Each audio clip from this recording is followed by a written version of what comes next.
So I was about to open up the garage, but there's a car parked right there, so they're barely moving. I think they are done. Okay, yeah, they're gone. I have to get an energy drink. I already slept 4 hours and I still have work tonight. I know I shouldn't be drinking it, but I need it. Thank you.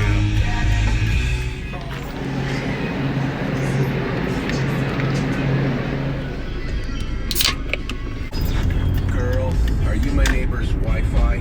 Because you have a stupid name and I'm having trouble connecting. Like, are you serious?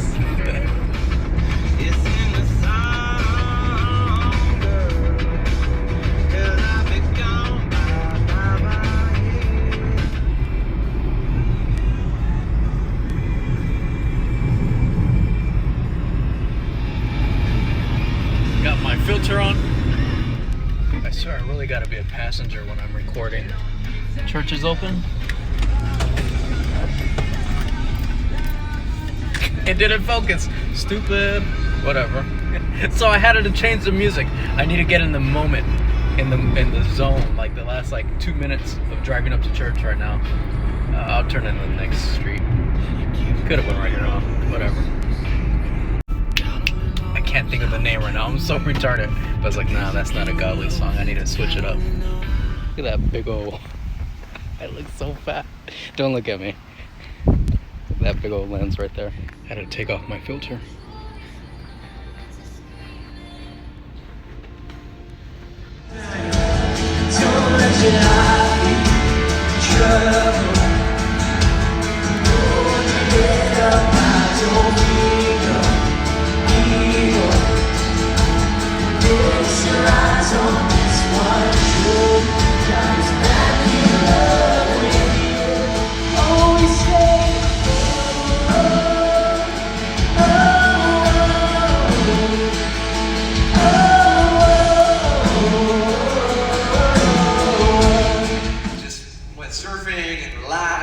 Good time, and I've been planning though.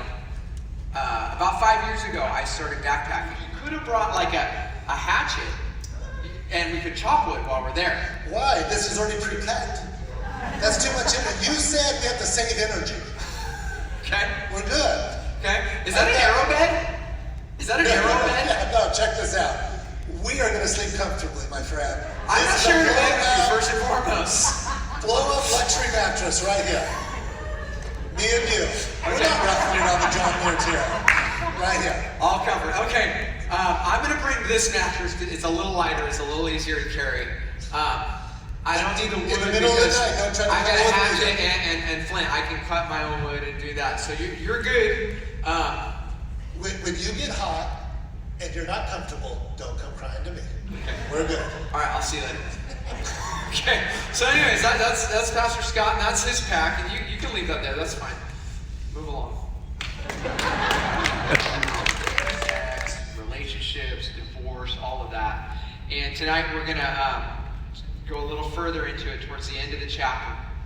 And I want you to understand a principle that Paul's teaching in this whole thing, and it's this. It's that life is short. It's a journey. You should pack light. You shouldn't have to carry crap around like that. So I would love it if you could stand in honor of God's word. And we will read from the word of the Lord. My friend Roxanne is going to read from 1 Corinthians chapter 7, verse 26 through 31. People use Photoshop so they look skinnier. They do all kinds of things that make their life look amazing. When the truth of the matter is, most of our lives are pretty mundane and just trudging along. And then advertising teaches us that we're not good enough as we are, and I need to buy a new car because then if I have a new car, I'll be happy then because I can go on an adventure with my new SUV, or I could pull chicks with my sports car, or I could all of these things. I could be happier if I had these clothes. I could be more beautiful if I had this, if I had that those kind of things. And this being content is actually a discipline. That you have to discipline your life all the time to remind yourself to be content with what you are. And Paul is reminding the people in Corinth, hey, because of the crisis, think you should just remain as you are right now. Don't change ships, don't change boats, just remain in the circumstance, in the circumstance you're in. And I love what the writer of Hebrews says. In the book of Hebrews, we don't know who wrote the book of Hebrews, okay? But man, she was smart. I just want to let you know that, okay? I don't know if it was a man or a woman. But anyways, it says, no discipline seems pleasant at the time, but painful. Later on, however, it produces a harvest of righteousness and peace for those who have been trained by it. How to be a Christian, how to follow Jesus, how to unpack and pack light for the journey. So some of you, I know what you're thinking right now, because you're like, but listen, I've got so much stuff. Life it's really hard to be a Christian, Sean. I've got all kinds of issues. I've got all of that. And here's what I want you to know. I've been a Christian for over 30 years. And my pack is much lighter than it was when I started. But I still got rocks in here. I still got stuff I got to get out of here so I can carry it. So the journey's lighter. But I'm gonna let you in on good news. Number 2 is this, if you have your outline. Number 2 is don't allow your faith to become a burden. Here's what I mean by that. Sometimes when we read passages like we did here, it's like, remain a virgin, don't get remarried, don't do this, don't do that. And we see lists of rules in the Bible. Many of us are box checkers, and we go, okay, done that good, done that good, done that good, done that good, then I'm good with God. And then some of us look at the box and we're like, oh, I screwed that one up. Well, I screwed that one up. I screwed that one up. I guess I'm not good with God. And I'm gonna let you in on something. First and foremost, change. God is in the business of changing your life and changing who you are and changing your character.